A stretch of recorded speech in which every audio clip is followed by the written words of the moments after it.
I need you to understand something before we go any further, because what I'm about to tell you isn't just another political story that fades by morning. This is the moment everything we've been warned about for years finally broke into the open, and the people who told us we were paranoid, who called us extremists for asking basic questions about who was being led into this country, they've gone completely silent.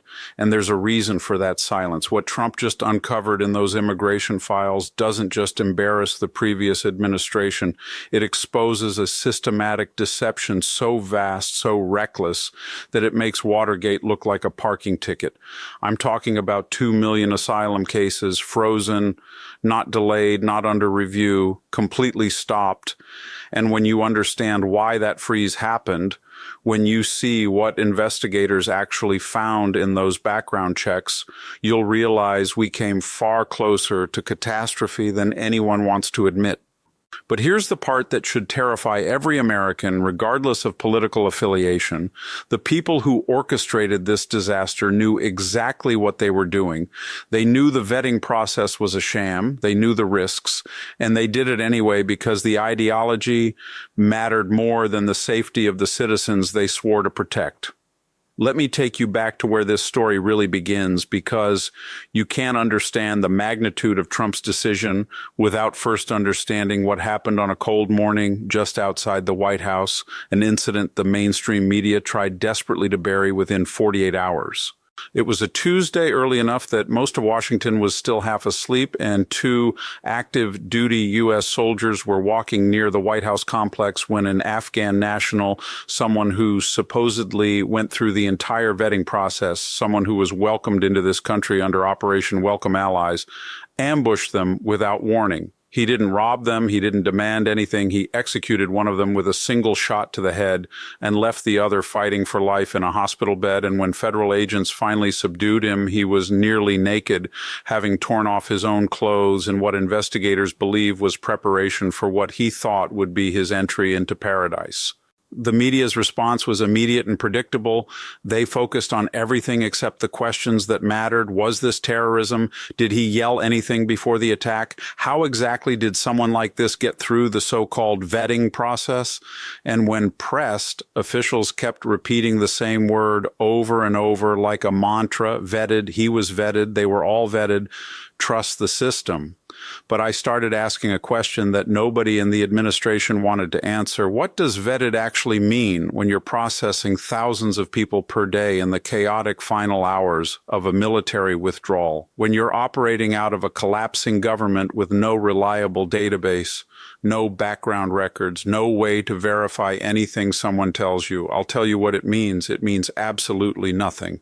Trump understood this immediately, and unlike his predecessor, who seemed content to simply move on and hope nobody noticed the pattern, Trump ordered a full-spectrum investigation, not a polite review, not a committee hearing, but a top-down examination of every single asylum case that came through during the Afghanistan withdrawal and the broader crisis at the southern border. And what his team discovered when they started pulling those files, when they began cross-referencing names and stories and supposed credentials, it was worse than even the harshest critics had imagined. Let me walk you through what they found, because the details matter here. The details are everything.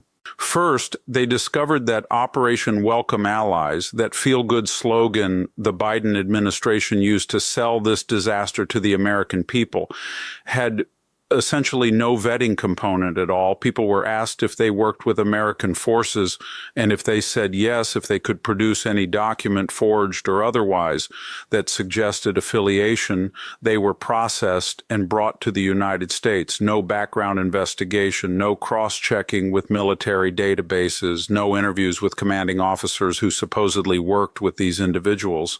But it gets worse. Much worse, because investigators found evidence of an entire black market industry operating in Kabul during those final weeks. Brokers who were selling fake employment histories, fabricated letters of recommendation, counterfeit badges and credentials, and the Biden administration either didn't know this was happening, which suggests incompetence on a staggering scale, or they knew and didn't care, which suggests something far more sinister.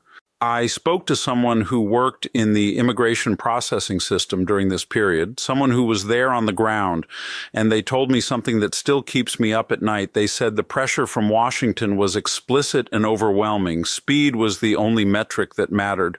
Numbers processed per hour, and anyone who raised concerns about insufficient documentation or questionable stories was told to stop creating bottlenecks, to stop being an obstacle, to remember that these were our allies who deserved our help. The implication was clear. If you slow this down, if you insist on actual vetting, you're the problem, you're the racist, you're the bureaucrat with no heart. And my source told me that after watching several colleagues get reassigned or reprimanded for raising red flags, most people just stopped asking questions and started stamping approvals. This wasn't an accident. This wasn't a well-intentioned program that got overwhelmed by circumstances. This was a deliberate choice to prioritize optics and ideology over security, and the people making that choice knew exactly what they were risking. Now, here's where Trump's investigation revealed something that should spark congressional hearings for the next decade. They found that approximately 92% of the asylum cases from Afghanistan and 18 other countries of concern had documentation issues, not minor paperwork errors, fundamental problems with identity verification, missing background checks, forged employment records, and in some cases, complete fabrication of personal histories. Think about that number for a moment. 92%. We're not talking about a few bad apples that slipped through. We're talking about systemic failure on a scale that borders on criminal negligence. But the Biden administration didn't just fail to vet these individuals properly. They actively worked to prevent anyone from questioning the process. After the fact, Trump's team discovered multiple instances where ICE agents and Border Patrol officers who raised concerns about specific individuals were told to stand down, where local law enforcement agencies requesting information about new arrivals in their communities were stonewalled by federal bureaucrats, where even members of Congress asking for basic transparency were given runarounds and redacted documents. This wasn't incompetence. This was cover-up, and it was happening at every level of the immigration system. So when Trump announced the freeze on 2 million asylum cases pending complete reevaluation, when he suspended visa processing for Afghan nationals in 18 other countries until real vetting procedures could be implemented, the reaction from the left was immediate and hysterical. They called it racist. They called it Islamophobic. They compared it to Japanese internment camps. They rolled out every emotional manipulation tactic in their playbook. But here's what they couldn't explain. They couldn't explain why, if the vetting was so thorough, if the system was so secure, why were there already multiple cases of Afghan nationals with supposed clean backgrounds committing serious crimes? Why were federal databases showing that hundreds of individuals admitted under these programs had potential ties to terrorist organizations? Why were background investigators discovering that many of the employers and references listed on asylum applications either didn't exist or had never heard of the applicants? The silence on these questions was deafening, and I started to realize something that fundamentally changed how I view this entire issue. The people defending the old system weren't actually defending a process they believed worked.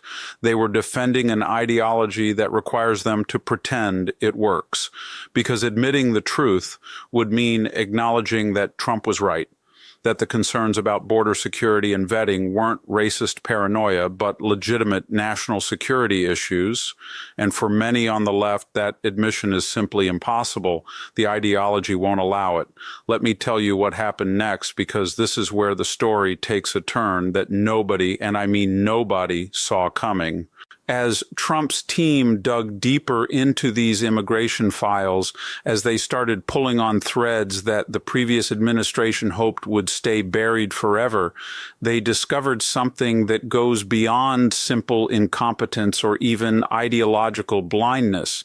They found evidence of coordination, of deliberate policies designed to override normal security procedures, of guidance memos from high-level officials explicitly instructing lower lower-level staff to reduce scrutiny of certain applicant categories, and when investigators asked why these memos existed, why someone would deliberately weaken vetting standards, the answers they got back were chilling in their honesty, equity, diversity, inclusion.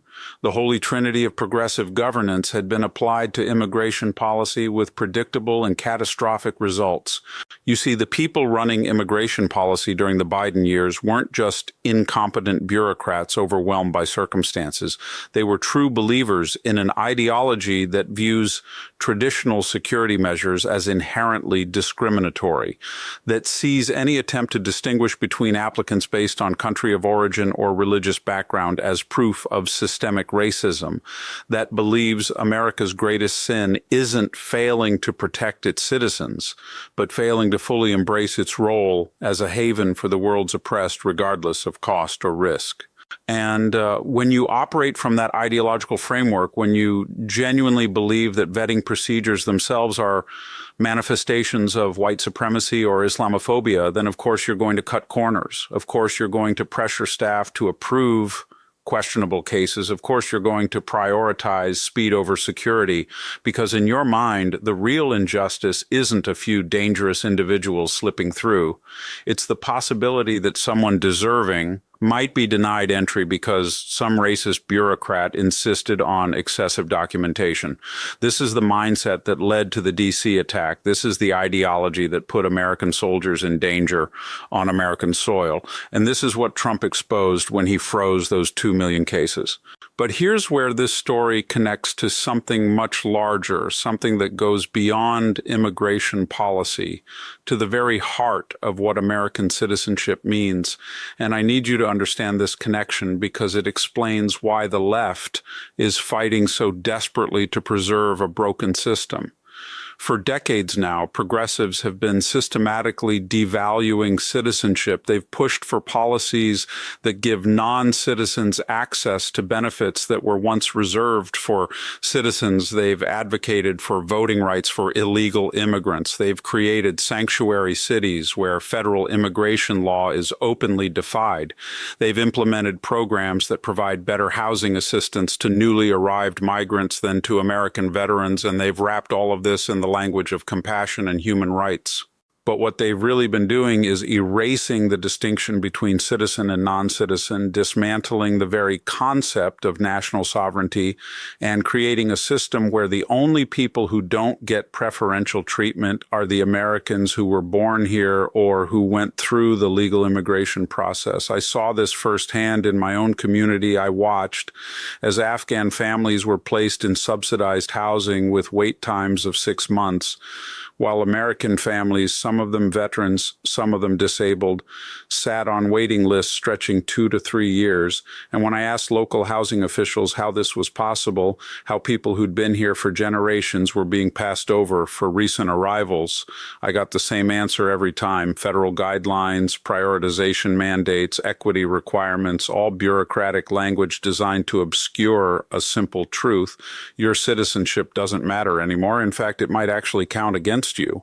Trump's immigration freeze isn't just about security. It's about restoring the meaning of citizenship. It's about saying that being an American carries weight and responsibilities and, yes, privileges, that you don't get to skip the line because you fit into the preferred demographic categories of the moment, that coming to this country legally and earning citizenship the right way actually means something.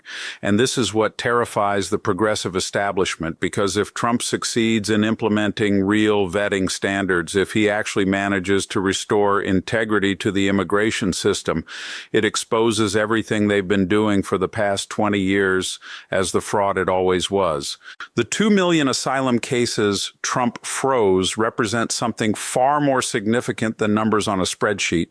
They represent 2 million instances where someone claimed persecution or danger or legitimate asylum need, and in a functioning system with actual standards, many of those claims would have been quickly denied, but in the system Biden created, a system designed to rubber stamp approvals and move bodies through the pipeline as quickly as possible, those cases just piled up year after year, creating a backlog so massive that it effectively meant anyone who could physically reach American soil and say the word asylum was guaranteed entry, regardless of merit.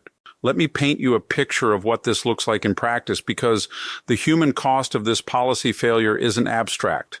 There's a National Guard soldier who was executed near the White House by someone who was supposed to be vetted. There are communities across America that have seen crime rates spike after being designated as resettlement locations for migrants with questionable backgrounds.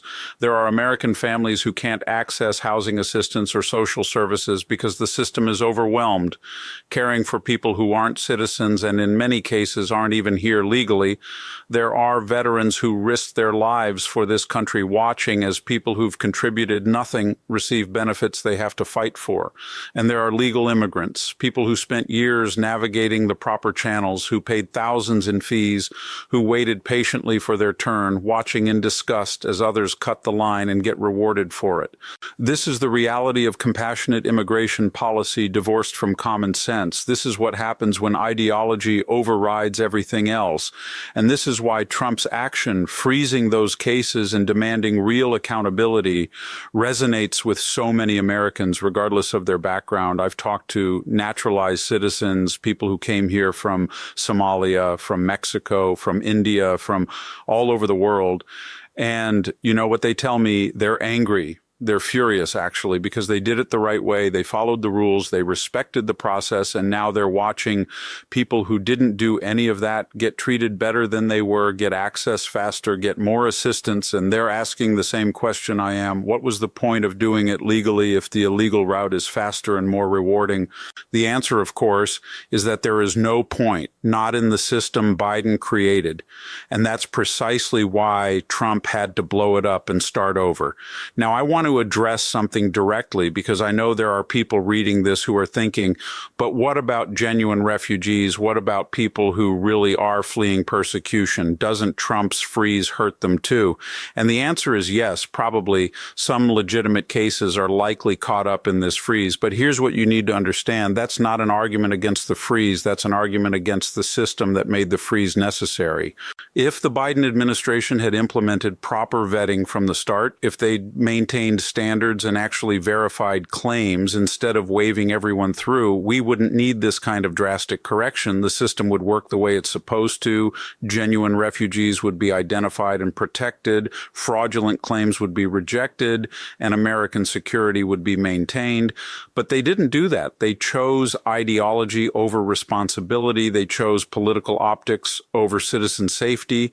And now Trump is left cleaning up a mess so enormous that the only solution is to hit pause on the entire operation and rebuild from scratch. That's not cruel. That's not heartless. That's basic leadership. That's what accountability looks like when you actually care about protecting the people you serve. And here's what really gets me. What keeps me up at night thinking about this, the Biden administration knew this was coming. They had to know that eventually someone would examine their immigration policies with a critical eye. They had to understand that the shortcuts they were taking, the corners they were cutting, would eventually catch up with them. But they didn't care, or more accurately, they cared more about advancing their ideological agenda than about the inevitable consequences. They were willing to gamble with American lives, with national security, with the integrity of our immigration system, because they believed their vision of a borderless world governed by universal human rights was more important than the messy reality of nation states and citizenship and the responsibility governments have to their own people first.